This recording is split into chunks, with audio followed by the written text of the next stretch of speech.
Hello बच्चों, let's read out the question which has smaller size O negative और O2 negative। आपको question में बोल रहा है कि O negative और O2 negative में से किसका साइज जो है वो छोटा है, स्मॉल है।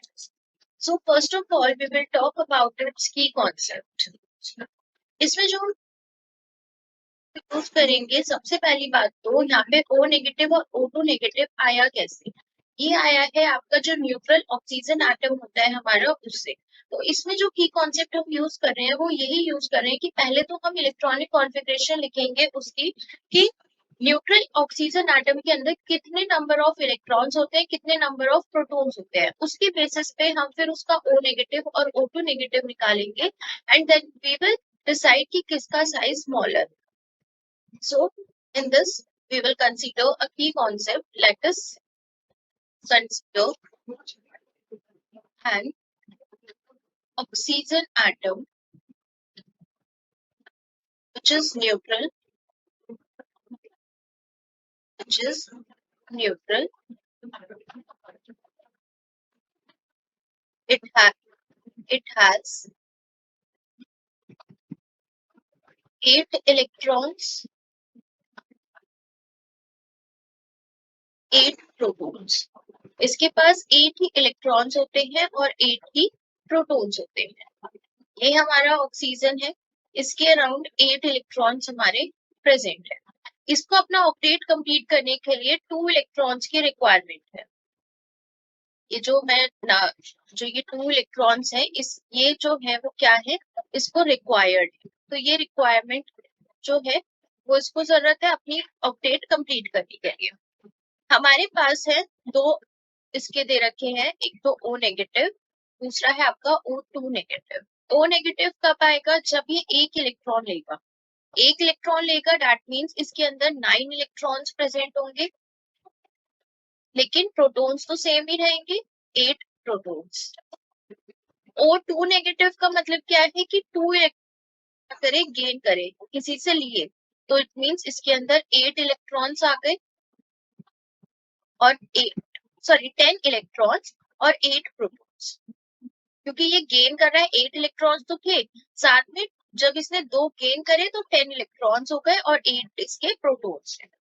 तो अब ये जो 10 इलेक्ट्रॉन्स आए हैं, इसका कॉन्सेप्ट क्या है। बेसिकली जो O नेगेटिव है जिसके अंदर 9 इलेक्ट्रॉन्स है, इसके अंदर जो इफेक्टिव न्यूक्लियर चार्ज होगा, ये क्या होगा, इसके अंदर कम होगा, लेस इफेक्टिव न्यूक्लियर चार्ज होगा, जिसकी वजह से इसका जो साइज होगा वो थोड़ा सा लार्ज होगा। मतलब जब इफेक्टिव न्यूक्लियर चार्ज जो होता है हमारा वो कम होता है, तो हमारे एटम का जो साइज होता है वो बढ़ जाता है।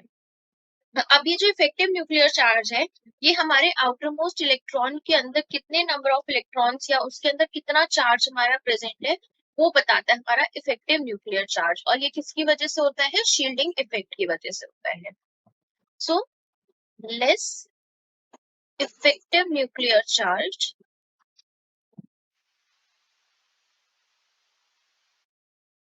more is the size। Size इसका क्या होगा, ज्यादा होगा।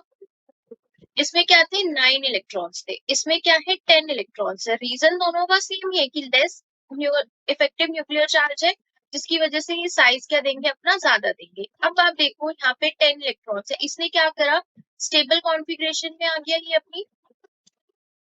जब ये अपनी स्टेबल कॉन्फ़िगरेशन में आ गया है, तो दैट मीन्स कि इसके अंदर जो इफेक्टिव न्यूक्लियर चार्ज है हमारा, जो इफेक्टिव न्यूक्लियर चार्ज इसके अंदर क्या होगा, और भी ज्यादा कम होगा। जब और भी ज्यादा कम होगा तो दैट मीन्स कि ये साइज ज्यादा देगा।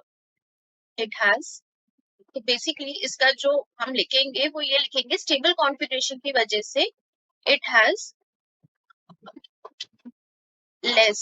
मोर यहाँ पे क्या है, मतलब ज्यादा की, और ज्यादा कम हो जाना, more less effective nuclear charge, then the size will become large। तो साइज क्या हो गया हमारा, और भी ज्यादा लार्ज हो गया। मतलब O2 नेगेटिव मान लीजिए अगर O नेगेटिव का साइज इतना है तो O2 नेगेटिव का साइज इतना होगा, तो इसका साइज क्या हो गया, बढ़ गया, साइज इंक्रीज, और इसका साइज लेस, मतलब थोड़ा सा कम इफेक्टिव है as compare to O2 negative. तो हमारे को क्वेश्चन में यही बोला हुआ था कि O नेगेटिव और O2 नेगेटिव में से साइज किसका स्मॉल होगा, O नेगेटिव का साइज क्या होगा, हमारा स्मॉल होगा। तो जो आपका आंसर रहेगा वो रहेगा O negative has smaller size than O2 negative. So this is the answer for this question. Hopefully you will understood it well. Best of luck.